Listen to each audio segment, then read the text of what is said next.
Death is eaten by him. He is eaten by none.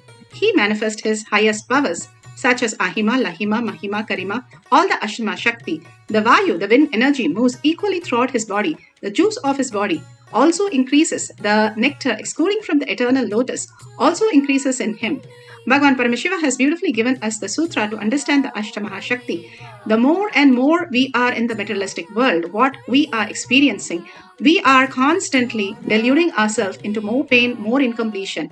Bhagavan beautifully says how the incompletion is not touched by the pure consciousness, is not touched by the incompletions. How the sun is not touched by the clouds. The clouds is seen because of the sun only. In the dark night, we can't see the clouds.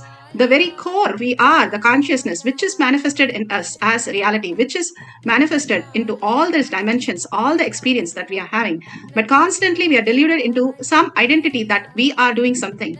Bhagavan beautifully says how there is a swan up flying and there is a reflection of the swan in the water, who we are. But the swan reflection in the water is the body that we carry. And the waves that are happening in the water, we think that is us, and the water body is us. That is the incompletion and what we experience as our body and mind. And that is not us, but the pure consciousness, who we are, is the reflection itself as the consciousness. Who we are is Paramashiva. And again, going back and experience that as our reality instead of everything that we are running behind the outer world. And constantly what we are experiencing in the outer world and reaction to the outer world will never get out of the confusion and chaos. Bhagavan beautifully says, when you're in silence, what happens is completely, the mind does not understand silence. Silence is beyond the mind. So when you are very deep silence that you experience, simply detox your body detox into different layer and give you the ultimate experience of ultimate body. And more you are experiencing the deeper truth in you, you start understanding that consciousness is the very core, who you are existing and what you're experiencing and what is manifested.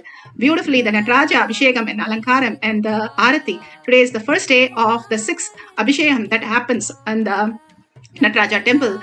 And that is so beautifully shown that Nataraja is nothing but our own in a space, the consciousness reflected in the gross body. Gross is the Chidambara.